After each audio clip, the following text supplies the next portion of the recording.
There's a man with a gun over there, telling me I got to beware. I think it's time we stop, children. What's that sound? Everybody look what's going My name's down. We're going to start things off with a little protest song from the 60s. If you want to gather around, choose your area. You can be in the sun or the shade. Well, if you get a little too hot, you can skip over to the shade. But we've got a bunch of signs. Nobody's if you right grab a sign or two, if everybody's wrong. get started. There's something Young happening people speaking here. their minds. What it is So ain't much exactly resistance clear. from behind. Time we There's a stop. man Hey, with what's a that gun sound? Everybody look what's going down. I've got to beware. I think it's time we stop, children. What's that sound? Everybody look what's going What a down. field they call the heat. 1,000 people in the street, singing songs and a carrying sign. What a Mostly say hooray for our side. It's time we stop. Hey, what's that sound? Everybody look what's going down. and carrying sign. They mostly say hooray for our side. Because I'm with children, what's that sound? Everybody look what's going down. Into your life it What's will that creep. sound? Everybody look what's going Starts down. when you're always afraid. What's that sound? Step out of line, you may come and take you away. You better stop. Hey, what's that sound? Everybody look what's going down. Stop. Hey, what's that sound? Everybody look what's going. You better stop now. What's that sound? Everybody look what's going. You better stop. What's that sound? It starts when you're always afraid. Step out of line, the man comes, he'll take you away. Think it's how we stop, children. What's that sound? Everybody look what's going down. Stop, hey, what's that sound? Everybody look what's going down. Stop, children. What's that sound? Everybody look what's going down. Stop, hey, what's that sound? Everybody look what's going down. Stop, children. What's that sound? Everybody look what's going down.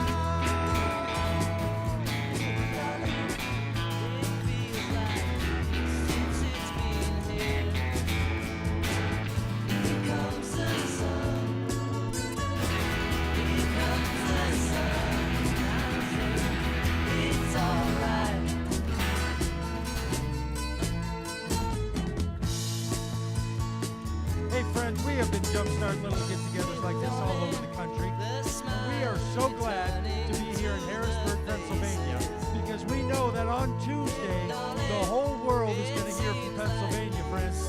Thank you for being here. Now we're calling this our Kamala for Common Good rally here in Pennsylvania. If you'd like to join us good folks standing up there holding the Kamala banner, every time a speaker comes up here, we're going to swap a person or two out up there.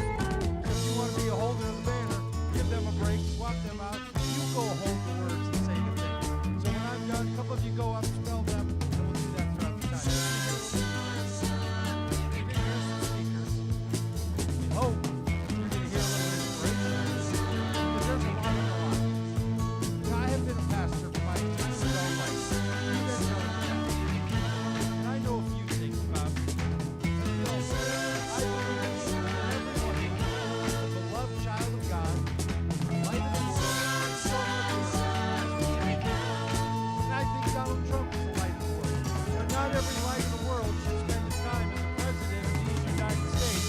And even though he's loved by God, he's not loved by the American people as the president. And we want to make sure he keeps his dim little light out of the White House. Can I get a political amen on that one? Now, let's just think for a moment. The man's had a tough week. He's been cosplaying. He's been cosplaying as a trash man. He's been cosplaying as a guy running the French fry fryer. He couldn't get the door open on the truck. He pulled together a bunch of friends in Madison Square Garden that showed the true colors, and everybody's bothered by it. He was bothered because someone he thought would be on his side, someone named Julia Roberts, chose to join Vote Common Good and put out a little ad the other day. Maybe you saw that ad. Anybody happen to see that ad somewhere? A couple of women walking into the voting booth, walking in with their husbands, and you hear Julia Roberts say this. In the one place in America where women still have a right to choose, you can vote any way you want, and no one will ever know. Did you make the right choice? Sure did, honey. Remember, what happens in the booth stays in the booth. Vote Common Good is responsible for the contents of this ad. Yeah, Vote Common Good is responsible for the content of that ad, but the good people of the United States are responsible for the meaning of that ad, and that is that no women are going to let their husbands tell them who they're going to vote for. In fact, I'd suggest that some gentlemen ask their wives what they ought to do on Election Day for the first time in a little while. So we would love that to happen because, look, we do know that what happens in the voting booth gets to stay in the voting booth when it comes to your ballot. But the implications of what happens in the voting booth, that's going to ricochet across not only our country, but in the lives of people in this country for generations to come. That's what's going to happen. Now, we are Vote Common Good, and we travel around with a message that faith, hope, and love should support democracy. You'd be surprised how many people see those buses over there or see our banners with faith, hope, and love on them, and they think, well, you must be supporting only the Republicans. Can you imagine it? Oh, yeah, we can all imagine it. We hear it all the time. And we are here to remind all the good people that Catholic voters in Pennsylvania, that evangelical voters in Pennsylvania, that Muslim voters in Pennsylvania, that Jewish voters in Pennsylvania, that people of faiths and no faith alike are joining together to say that faith, hope, and love does not belong to the Republican Party, and they're going to not have their hands on it forever. And we're going to say that we're going to love each other and care about each other and have hope with each other. Now, if you look at our little banners here, you can see our faith is a little bit bent. See that? It's been blowing in the wind since early August. That little banner right there is just bent to the side. And friends, your faith might be a little bent, but it's not broken. Yep. Your faith might be leaning, but it's going to call you forward. Your hope might be shaken a little bit. You're not sure how it's going to go. If you're like some of us, you're doom scrolling at 4 a.m. in the morning when your mind wakes you up and you're all of a sudden wondering what Nate Silver thinks about things and you're getting all wobbly. We know, we're with you. Sure, you're sleeping in the beautiful comfort of your bed, and we hope you do. We're sleeping in the middle of a bus driving around the country, but we're all in this thing together. The people that are forced to sleep outside, the people that choose to sleep outside, those who sleep in big mansions, those who sleep in buses and humble homes. We all know that our hope is going to pull us through. On our buses, when you sign them on the one, love is right at the signing spot, and it's all full. It's a beautiful little image. We'd love for you to sign over on the love banner over there before you leave on those buses. Because no matter your political party, no matter your dreams, no matter your hopes, you're loved by somebody. And if someone tells you that you don't count because you don't vote the way you do, you remind them that you people in the United States of every tradition, every background, every belief, reminds us all that we're loved and we're cared for and we're part of this. So thank you for being a part of this little get-together here today. It's my privilege to introduce to you the Poet Laureate of Vote Common Good, coming to you from Mississippi. This is our good friend and the poet, Genesis B. Thank you, Doug. Swap out a couple of sign holders, would you? Awesome. While we're barking orders, I would love to ask you all, we've been on this tour for a long time. We're coming up on our last date. I'm a little exhausted, but I'm feeling good. But my ask for you is, like, if you're on the peripheral, can you take 5 steps forward? We have a lot of great speakers and musicians. Just want to feel that proximity to you and feel that energy from you. Thank you.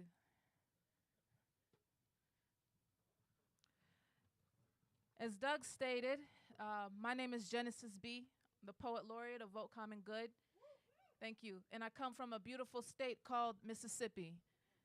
Absolutely gorgeous. Well, I've been all around the world, and still one of the most beautiful sights I've seen is a Mississippi sunset. And as beautiful as my state is, beautiful people, beautiful scenery, still dealing with a lot of deep-rooted racism and historical generational violence, misogyny, homophobia. And when I was young navigating these things, I said to myself, maybe I just need to escape Mississippi. If I escape, I can escape the racism, the misogyny, the homophobia. And then I left. That's when I realized that Mississippi is a microcosm of my nation. Police exoneration and mass incarceration. Black and brown bodies, a commodity.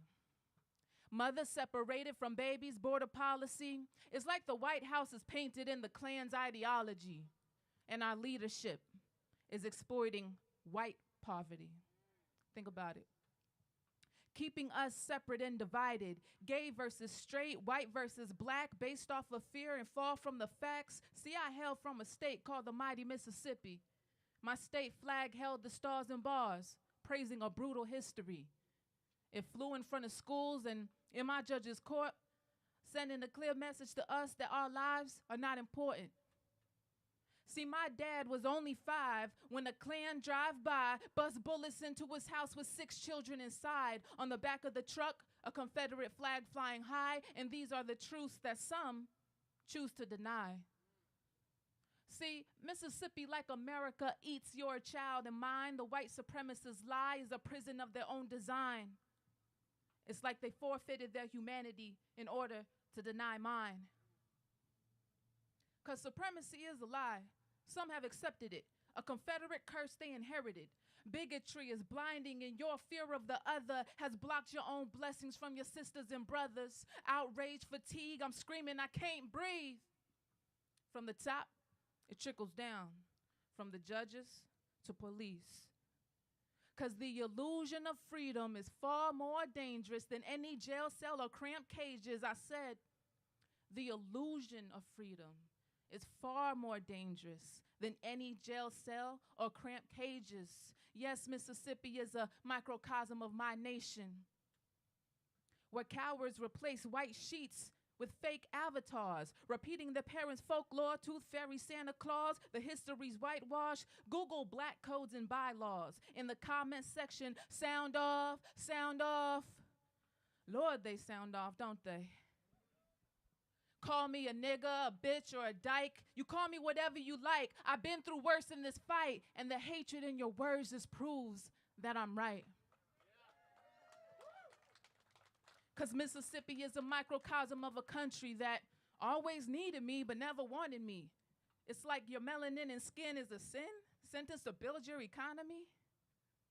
No. But they pack the prisons and fill the quota, make us felons, suppress the voters, travel bans and deportation, killer cops, no resignations. Just federal indictments and mock trials. You see, my heart bleeds as that billboard reads, "Make America white again," as my favorite rapper concedes. Kanye. Making me question everything that I believe. But still, I love America. I do. Because I have hope. Some choose to jump ship, and some steer the boat. I know that love and humanity lives in the smile of every child, in the heart of every kid. So be brave enough to break the curse. We need you at the polls, out in droves, fighting against the bigots you oppose. Study law.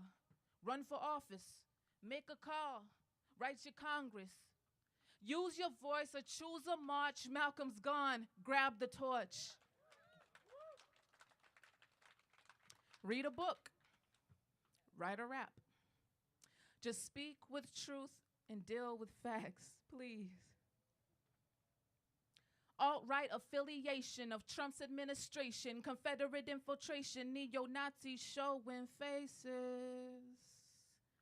just fueling the fear and the hatred while expanding their corporations? Do you see now how Mississippi is a microcosm of my nation? I'm Genesis B, y'all. Thank you.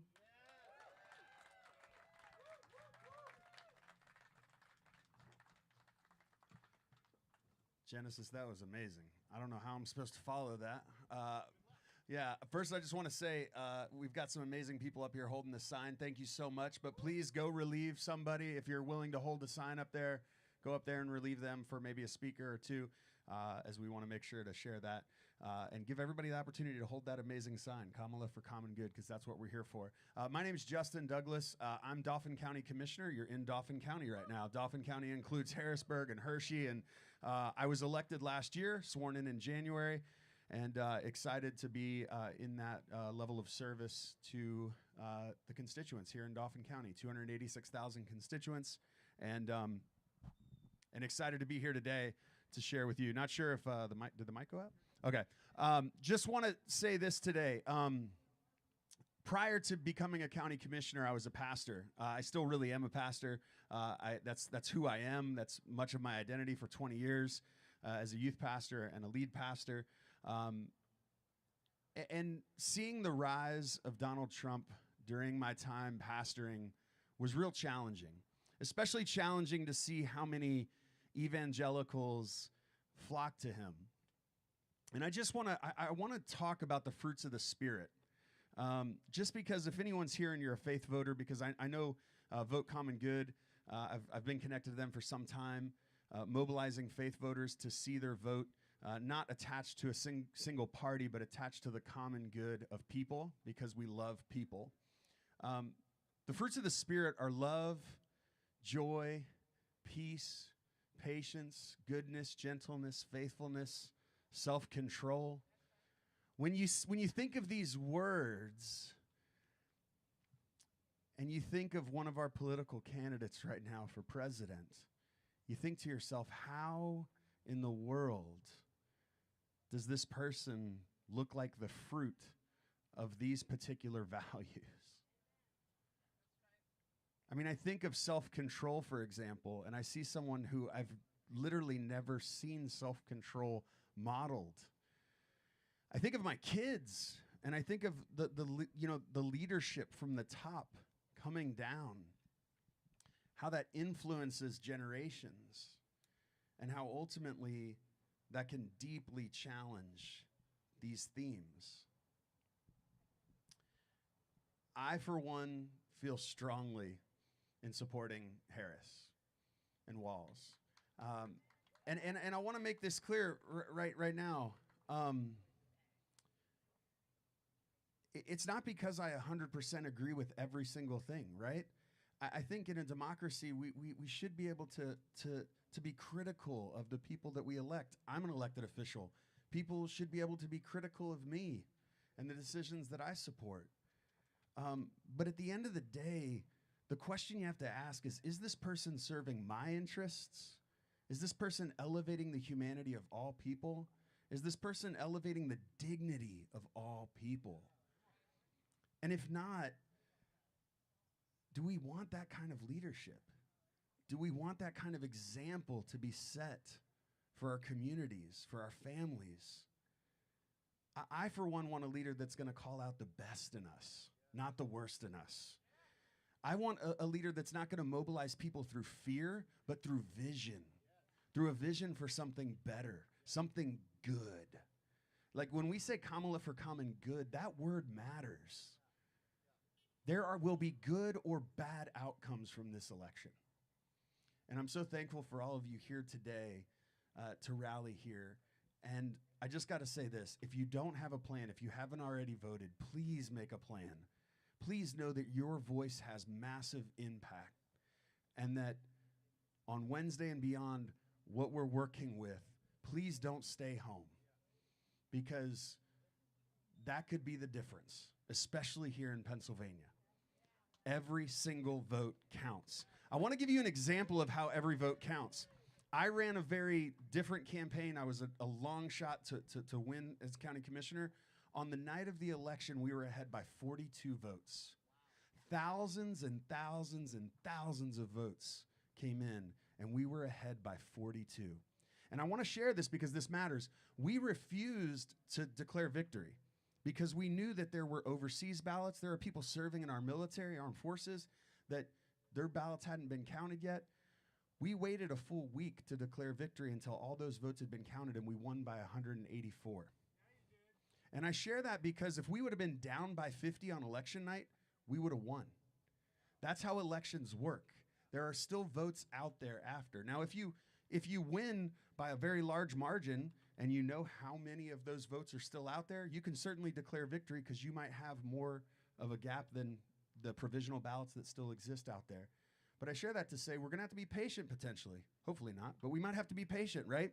And see all those votes come in, and that's part of our democratic process. And I just want to encourage everyone to trust the process because, every vote counts. And it's a real, real, real frustration to see people that are challenging that and challenging people who are currently serving this country overseas and whether or not their vote should count. Their vote counts. And so your vote counts too. Every single vote counts. Thank you for giving me this opportunity. I just want to say something really quick, though, before I go. Doug has been working his ass off. This guy, I just want to say this, and not just Doug, but the whole Vote Common Good team. But I've known Doug for some time, and I've seen him even in off-year elections out doing work through Vote Common Good, and I cannot tell you how incredibly overjoyed I was to see the commercial that you shared earlier get picked up by like the Daily Show and all these different places because this group matters. If you're here for the first time and it's your first Vote Common Good kind of rally, go follow them, go stay connected to them, support them, because what they're doing matters, and it really is giving a permission structure for people who have grown up in insulated conservative evangelical culture to consider a different perspective. And I'll just tell you this. I was homeschooled. I grew up in like a very Republican Christian environment. I went to Liberty University. That kind of gives you everything you need to know, right? It took people like Doug and others to give me a permission structure to catch a vision outside of that. And so I just want to let you know how important the work they're doing matters, and your involvement in it and your support of it really matters. So thanks for giving me the opportunity, Doug.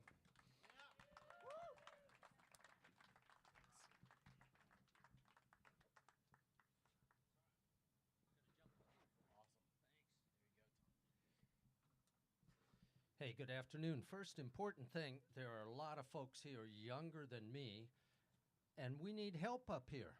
We have some very dedicated people who, some of them ran a marathon this morning, and yet they're still up there. Okay, that part I'm making up. But if any of you can take a chance and substitute for some of our sign holders, that'd be great.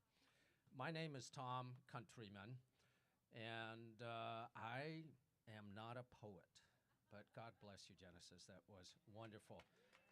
I'm not a preacher, but I'll tell you a little bit about myself and then why I'm in Harrisburg today. I served this country for 36 years as a Foreign Service officer in the U.S. Department of State. And my 15 minutes of fame came because I was one of the first people fired by Donald Trump 5 days after inauguration.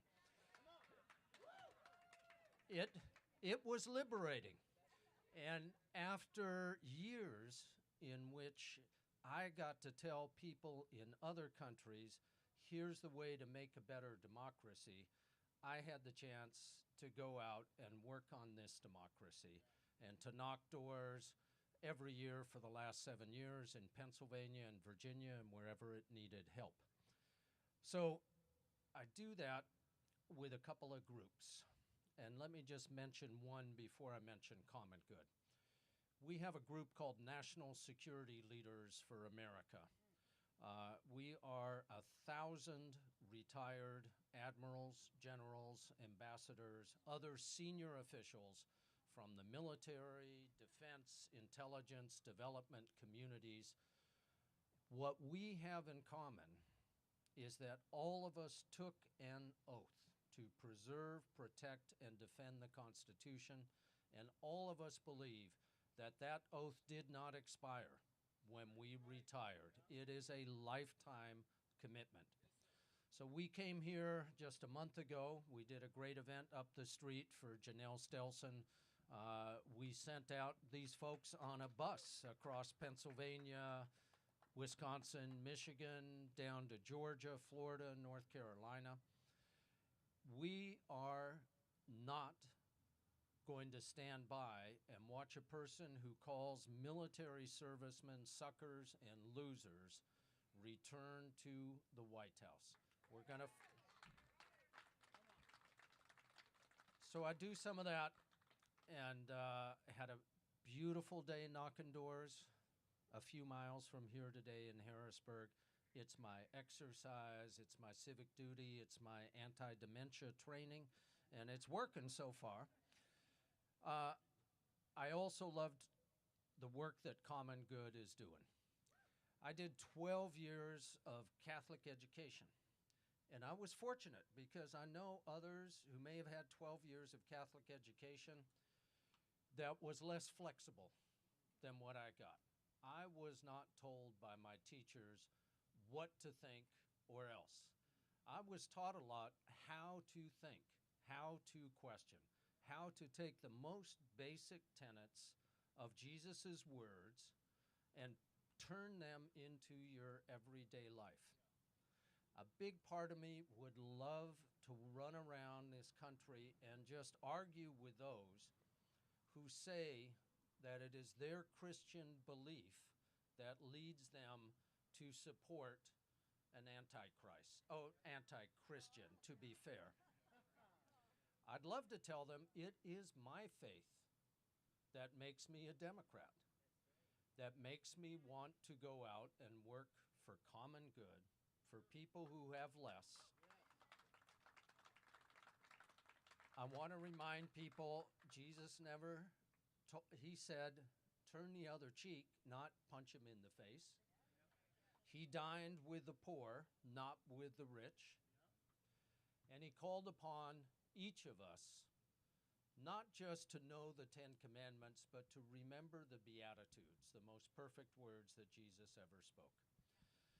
So that's why we're out here. We are not going to give in to a campaign that is based on fear, on anger, on a call for revenge against enemies, because each of those is the antithesis not just of Christianity, but of all the faiths that I'm aware of. So 2 more days of knocking doors. We will celebrate together. God bless you. Thank you.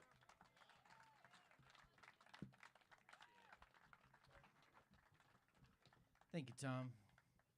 My name is Rob Ryerson. I'm a pastor from Fayetteville, Arkansas. Yeah.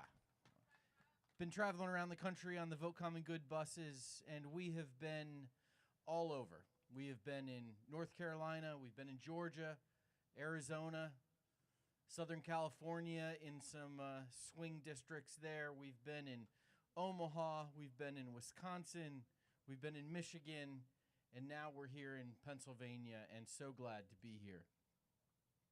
I'll tell you what, as we've traveled around, we've heard the same thing from folks. As we have conversations with people, we keep hearing the same thing over and over and over again, and that is that everybody's a little bit nervous. And maybe more than a little bit. Everybody's nervous. Are you feeling that today? Are you feeling a little nervous? Ah, fantastic. Yeah. If you're feeling nervous, I thought I'd tell you a little story. The story comes from the movie Monsters, Inc. Do you remember Monsters, Inc.? Monsters, Inc. tells the story of a factory called Monsters Incorporated that runs on the screams of children. Convert the screams of children into energy or into power to run the factory. And so they send out monsters into kids' bedrooms at night to scare them and convert those screams into energy, into power for their plants. one of the monsters ends up in the bedroom of a little girl named Boo, who doesn't find him scary. She finds him funny. And she laughs at him and with him. And what they discover at the end of the movie is that the laughter of the children is actually more powerful than their screams. Because joy is more powerful than fear. Our politics has been dominated by fear for a long time. We have been scared to death about the future of our democracy, scared to death about the future of our planet, scared to death about how everything is going to turn out. But what we've learned over the last 100 days, thanks to Kamala Harris being at the top of the ticket, we have learned once again just how powerful joy is. Hope and optimism, that dream of the future, that sense that, yeah, things are going to be okay, things are going to be better, that can give us so much energy, so much power to move forward and to get through the next couple of days. So I want to encourage you today that if you're feeling a little bit nervous, and if you are tempted to be up at 4 o'clock in the morning like Doug doom scrolling, just remember that that fear doesn't have to ultimately be the most important thing. It's not the thing that has to control you. The thing that you can gain your power, your encouragement, and your strength from is the joy, the hope, the optimism, the laughter of what we're doing together. Thank you so much. It's my pleasure to introduce to you my dear friend Dan Dietrich.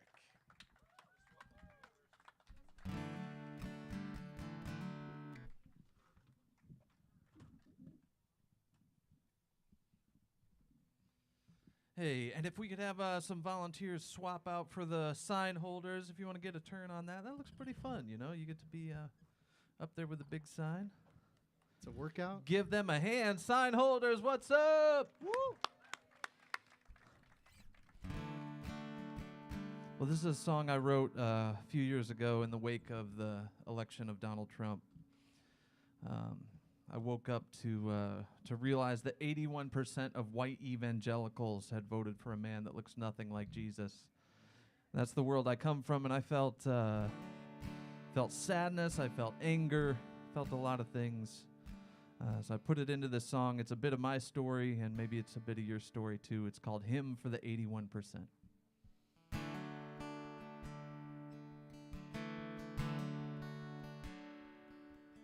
I grew up in your churches, Sunday morning and evening service, knelt in tears at the foot of the rugged cross.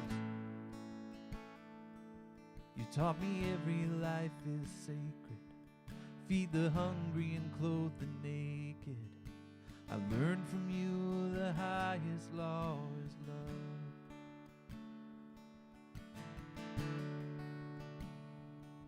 And I believed you when you said I should trust the words in red to guide my steps through a wicked world. I assumed you'd do the same, so imagine my dismay when I watched you lead the sheep straight to the wolves. You said to love the lost, I'm loving you now. You said to speak the truth, I'm calling you out. Why don't you live the words that you put in my mouth?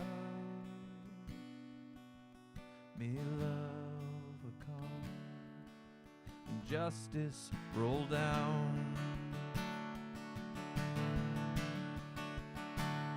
Oh, they started putting kids in cages, ripping mothers from their babies.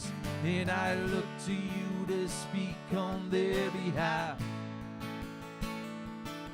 Oh, but all I heard was silence, or worse, you justified it, singing glory, hallelujah, raise the flag. See, your fear it turned to hatred, but you baptized it with language torn from the pages of the good book. Yeah, you weaponize religion, and you wonder why I'm leaving to find Jesus on the wrong side of your walls. You said to love the lost, but I'm loving you now. You said to speak the truth, but I'm calling you out. Why don't you live the words that you put in my mouth?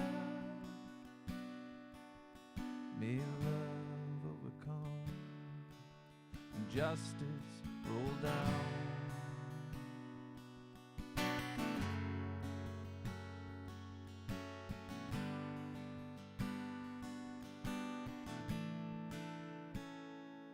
Come home, come home. You're better than this. Oh, you taught me better than this.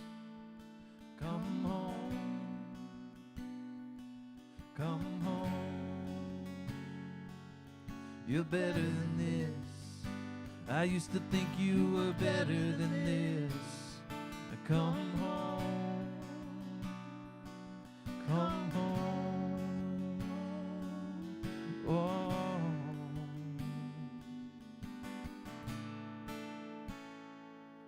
Maybe I was too naive, or I just didn't want to see that there's always been a little poison in the well. Our churches sit on stolen land, a nation built by stolen hands, and we use the Bible to justify it all. Yeah, from slavery and segregation to mass incarceration. This is who we are, but not who we have to be. There's a lot of work to do to pull up the evil by the roots, but repentance has to come before there's peace. And you said to love the lost. I'm trying to love you now. You said to speak the truth. That's why I'm calling you out. Why don't you live the words that you're putting in my mouth?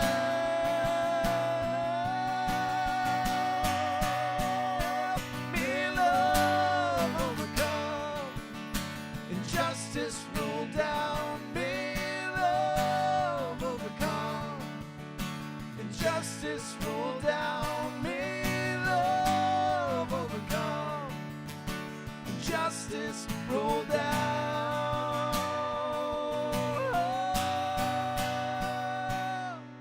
May love overcome and justice roll down. Hey, thank you so much.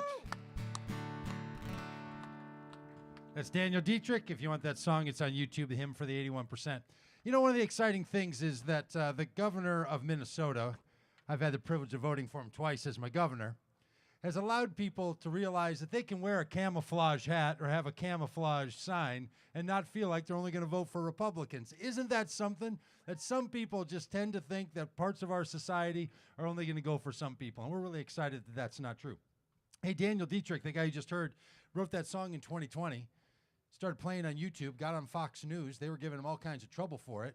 We heard about it. We're traveling around in the bus in 2020. Found somebody who knew him, called him up and said, we're going to do an event over in Minnesota. He said, well, I live in Indiana. We said, we'll pick you up on the way.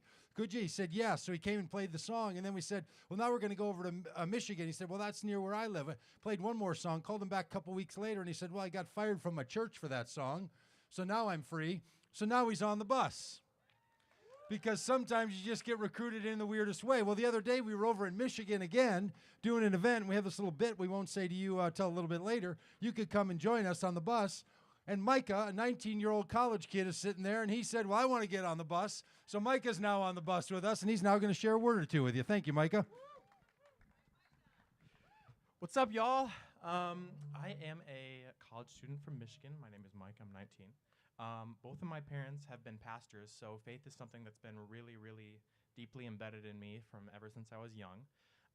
And some of the things that I heard in that rally are just some of the things you've already heard here are just super, super important and super important to everybody in this world. And I think that it's really, really crucial that that there is a younger voice that can say this too.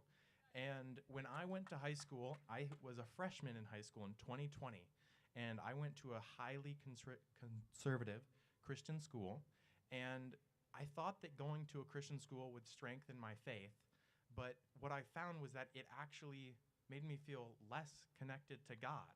And so leaving there and going into more accepting spaces and going into more inclusive spaces that had more diversity, it made me feel closer to God in a way that I can't really explain, because the truth is that this world, it's not for the rich and powerful. It is for the common people. And it's really, really crucial that we understand this, because the majority of people in this world are not the rich and powerful. And so we should be fighting not for the rich and powerful, we should be fighting for the common people, the common good. And I genuinely believe that what Vote Common Good is doing is a highly, highly crucial thing. Because as a person of faith and as a young person, I think it is important that people have the opportunity to understand that just because you're a Christian does not mean you need to vote Republican. You can, in fact, vote for another party that can greater represent the common people, the common good. And so faith, hope, and love are the three things that is the most important thing to me, most important thing to Vote Common Good, and Kamala Harris. And so that's why I would invite you and other voters of faith to vote for Kamala Harris on Tuesday, and we can do this, guys. Faith, hope, and love, that's what we got, and that's what we're going to bring. Hey, if you're up for it and you want to swap out a sign holder up there, we'd love to have you.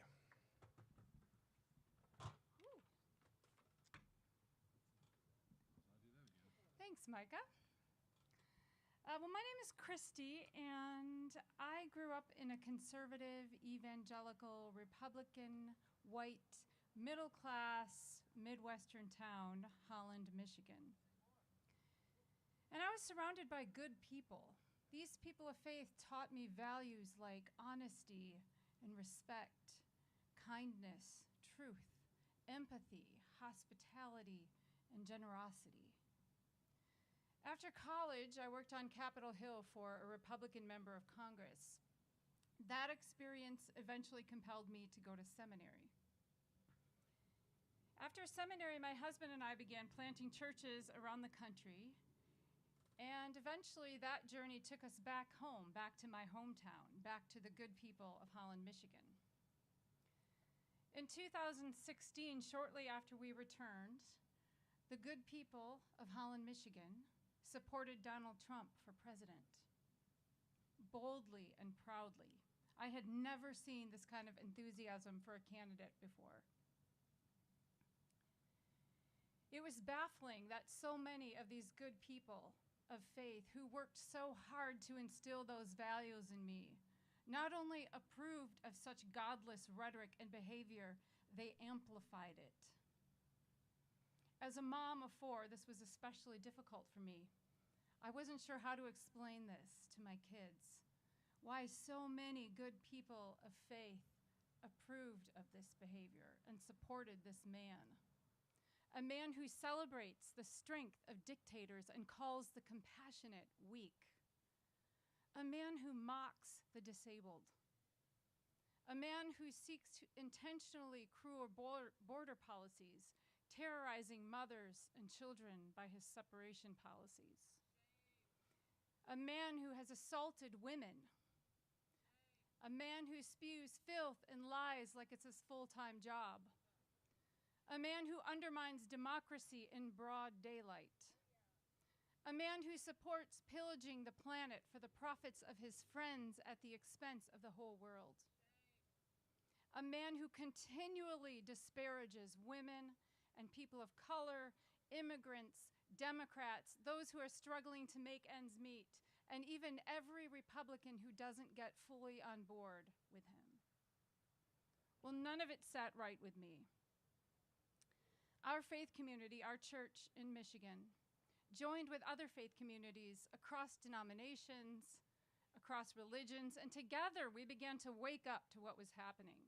Together we began to stand up, and together we began to speak up for a more just and right world. We began holding, for the first time in our quiet little town, protests and rallies and marches. We began writing our members of Congress, getting involved in advocacy work. My husband even ran for U.S. Congress. We were not going to stay quiet. The moral spine of the Republican Party had deteriorated to the point where it was no longer capable of standing up straight. It's been baptized in the waters of Trumpism and remade in his image, devolving into something unrecognizable and unconscionable. In 2020, the people of faith in my hometown made the common good their voting criteria, and we flipped for the first time our city from red to blue. Yeah. No one thought this was possible.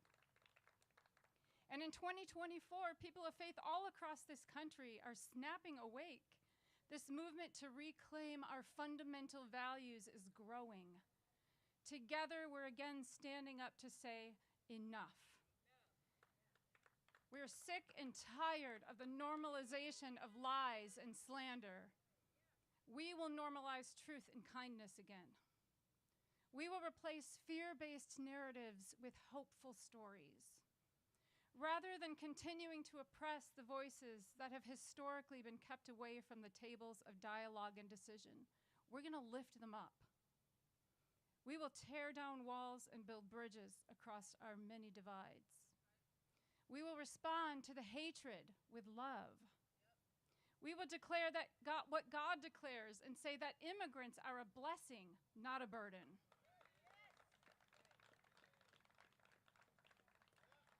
People ask as we're traveling around the country, how can you, a mother of 4, get on that bus and leave your children behind?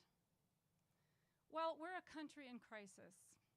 Historians and political scientists all across the world have joined with the voices of hundreds of former Trump allies and former Republican politicians to warn us that democracy is at risk in this election.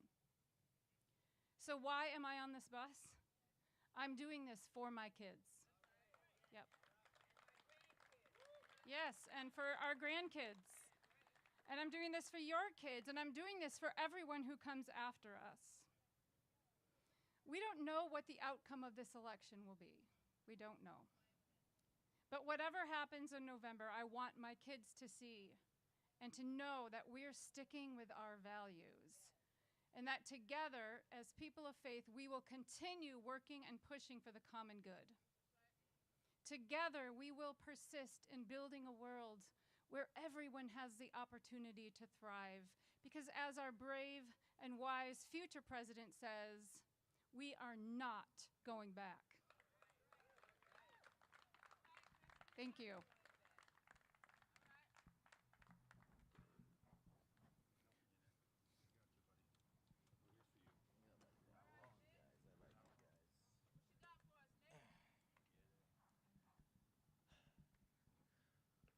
On 9/11, Al-Qaeda hijacked 4 commercial airplanes and deliberately crashed 2 of the planes into the north and south towers of the World Trade Center.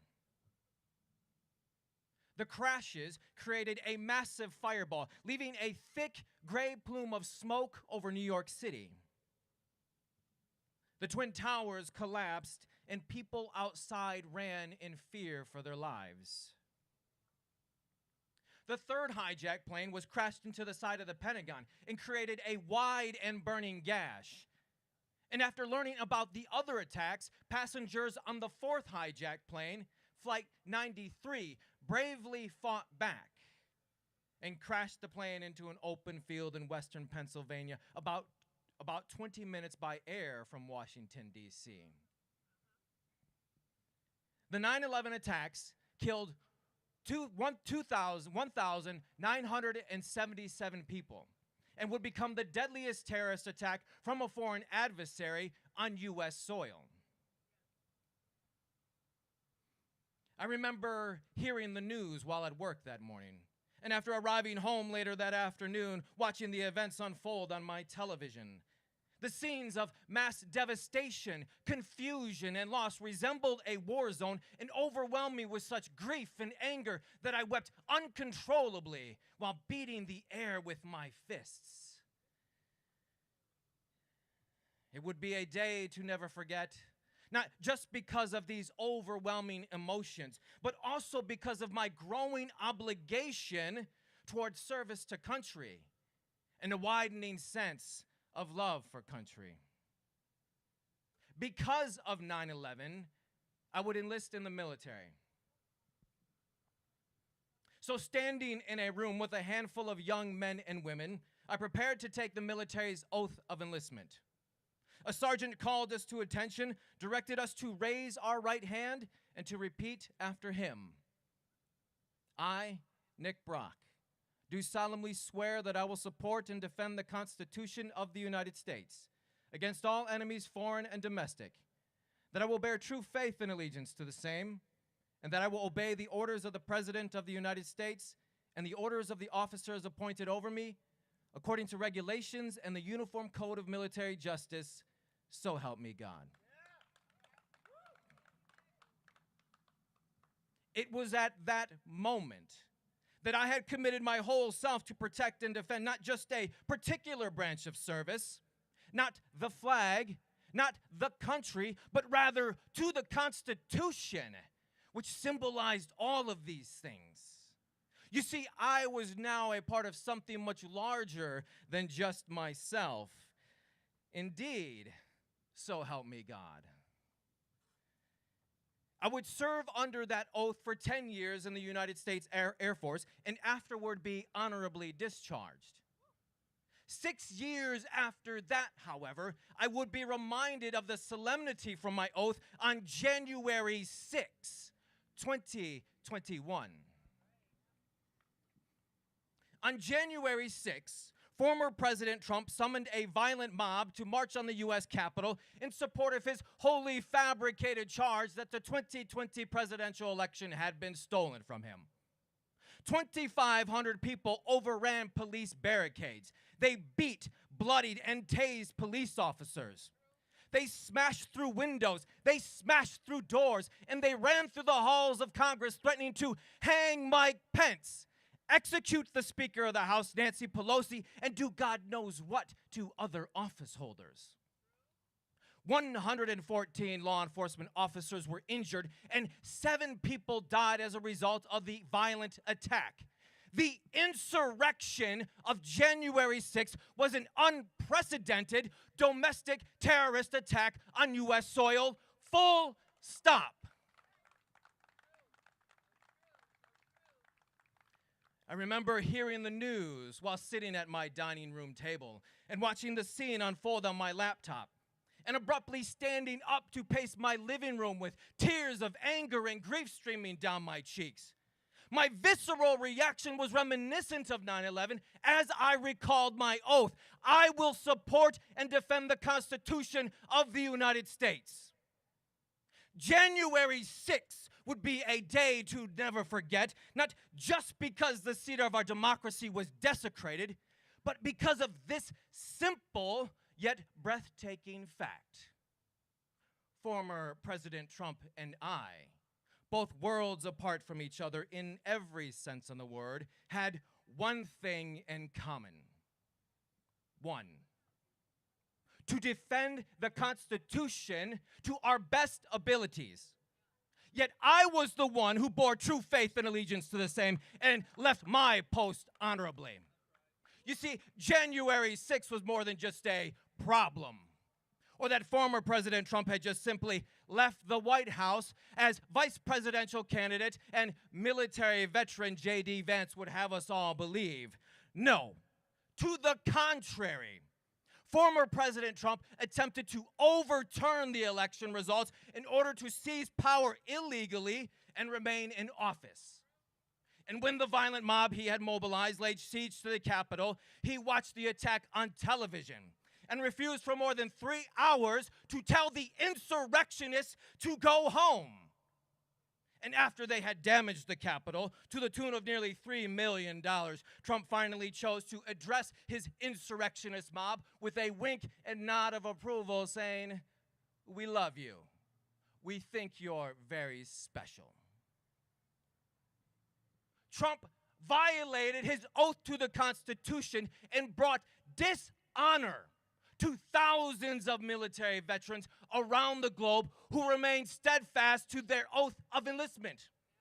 And most unequivocally, to the countless men and women who lost their lives in service of that cause. My fellow Americans, we must choose in this election to honor those who give everything and who gave everything in support of American freedom and democracy. This is our obligation and the cause of our time. We know full well that the first 3 words of the original handwritten and signed Constitution makes this obligation clear, declaring from the outset, "We the people," with oversized black lettering that looms large over all the rest. In the same way, we must continue to vote for political leaders that will do the same. In order to form a more perfect union, we, the people, depend on the goodwill of our leaders and their dedication to duty to ensure the survival of our republic. My fellow Americans, is this not our obligation and the cause of our time? If your answer is an overwhelming and heart-expanding yes, will you stand with me and say yes in support of that very cause? Will you stand with me and say yes to support and defend the Constitution of the United States with your vote? Will you stand with me and say yes to ensure the survival of our republic with your vote? And will you stand with me and say yes to support democracy for all with all of your faith, with all of your hope, and with all of your love, not only through Election Day, but on each and every day? My name is Nick Brock. I'm a United States Air Force veteran, and I do solemnly swear that I will continue to support and defend the Constitution of the United States against all enemies, foreign and domestic, and that I will bear true faith and allegiance to the same. So help me God.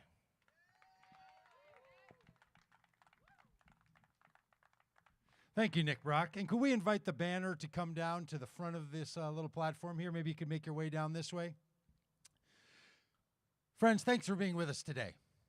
We're not here just to faith, hope, love you, and leave you, though. We want to take you with us, and there's a couple ways we can do that. Tomorrow morning, we're going to be in Philadelphia. Mary Gay Scanlon is running for Congress. She needs to win that election, and we're going to stand with her. So 10 a.m., we'll be in Philadelphia. If you know any people, any friends, or if you want to join us, come to Philadelphia. Tomorrow afternoon at 3 p.m., we're going to be in Hershey, Pennsylvania, at the corner of Chocolate and Cocoa, because that's how they do it in Hershey. We'd love for you to join us there. And then tomorrow night, we're going to be back down to celebrate with Kamala Harris in her final speech before she's elected President of the United States. So we'd love for you to join us in that trip. Or if you want to sign one of our buses over there, we would love it. Put your name on that bus. Sign on to Faith, Hope, and Love, supporting democracy for all. If you want to sign this banner, bring one of those markers back and sign this banner and remind everyone that Kamala Harris is the only candidate running for president who will be committed to the common good. So thank you for being with us. I'll tell you what, there are 4 things that get us around this country: faith, hope, love, and diesel. So if you'd like to put a little diesel in that bus or a little fuel in our bellies, you make a donation with Beth, who's wearing the Kamala hat over there. We like these hats a lot because there's still some people, including someone who used to be the President of the United States, who doesn't know how to pronounce a name. So we want to remind those good people that she's not only called Kamala, but she will be called Madam President. But where Beth is over there, you can make a donation. We turn all that into fuel for the buses, the fuel for our bellies, and we'd love to take you with us. You can also sign up to get on all of our places of encouragement. But would you sign a banner? Would you sign a bus? And most importantly, would you sign on to supporting democracy for all over the next few days and every day that stretches beyond it? Thanks so much. We're proud to be part of this with Vote Common Good. And to all these good people that are willing to hold up the message, Kamala for common good, thank you for sign holders.